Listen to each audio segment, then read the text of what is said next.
Again, we're in James Orr's chapter on creation and providence, dealing here with the absolutely unique doctrine of creation in the biblical religion. Orr says, the next thing I wish to say about this doctrine is that the Bible doctrine of creation is an absolutely unique doctrine.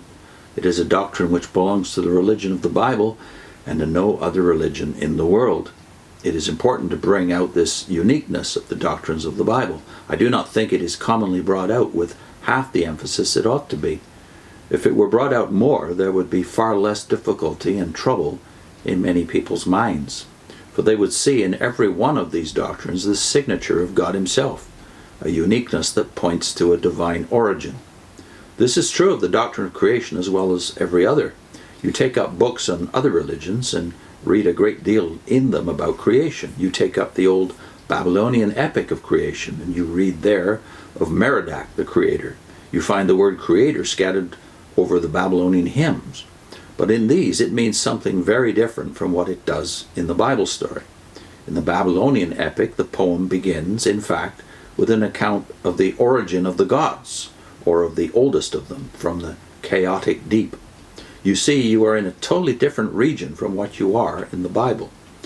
It is the same with other systems of religion and with philosophical theories. In these systems and theories, you have a great variety of speculations.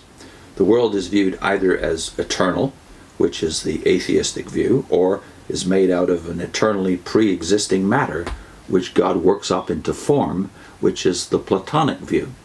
Or you find the idea of two principles, a good principle and an evil principle, contending together. That's the view called dualism, which is the old Zoroastrian or Parsi view. The Zoroastrians set down all that was bad and harmful in the world to the evil principle, and credited all the good in the world to the good principle. And this strife is ever going on. It was overlooked that good and evil in nature are but relative terms. For example, fire burns and cooks our food, the sun fructifies and makes fruitful, but also scorches. And that an eternal principle which is only evil is not an ethical principle in the proper sense at all. It's hardly different from a baneful nature force.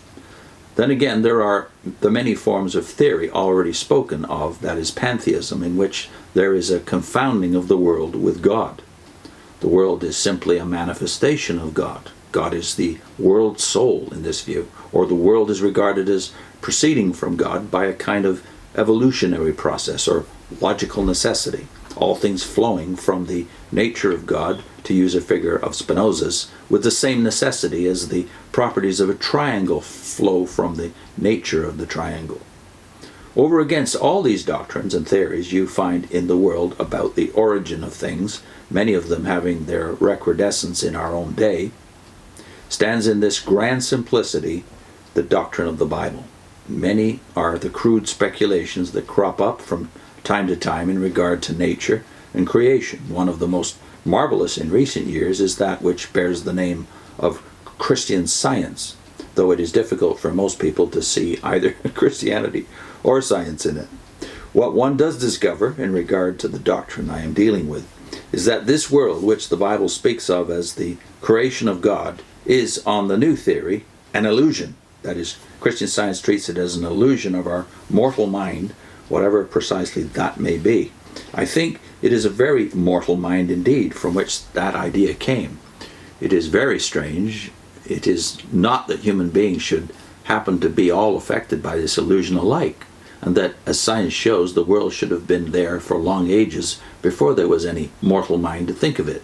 But in regard to all these theories which have been named, it is unwise to think of them as now outside of practical range. They are just the kind of things that are being served up under new names, though in reality they are as old as the hills. Only the old-time people did not know better, whereas we ought to know better with our Bibles in our hands. The doctrine of the Bible, then, I repeat, stands out amidst all these doctrines as something quite different and absolutely unique. As against these theories, the Bible declares, 1, that the world is not eternal, but had a beginning in time. This truth is becoming continually the more evident, the more we grow to understand what the world is. By the way, he said this long before the Big Bang theory came forth. Science itself has introduced a word to express the idea that the world is in the position of a clock running down, constantly working off its energy. It calls it entropy. There will come to an end, there will come an end to the world. That's entropy. Similarly, when you go backwards, you come to a beginning. A nebulous fire mist, or something of the kind, the origin of which science cannot explain. Well, this is 110 years ago, or said this. We know a lot more about that now. Where does the fire mist, or its atomic constituents, come from? Only creation can give the answer. Point 2.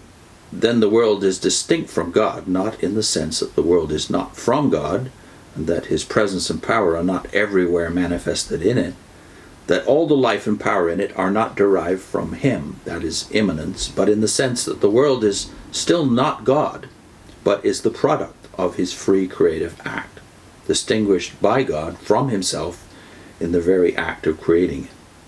This is the line which separates a true theism from pantheism.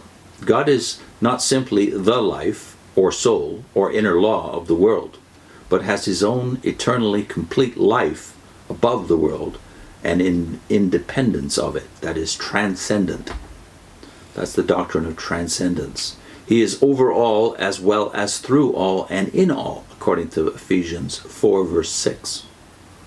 Third point, it follows that this world is not the product of necessity, of any necessary emanation or logical unfolding of God's being, but is the result of a free act of his wisdom and power, something which exists because he chose, for ends of holiness and love, to call it into existence.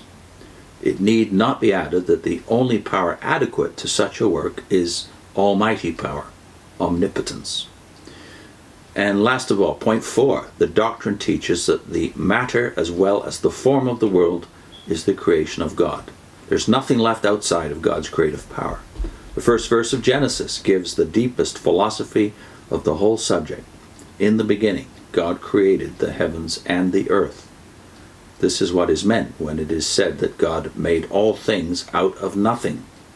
The expression has sometimes been ridiculed, as if meant that nothing was a kind of stuff out of which God shaped the world.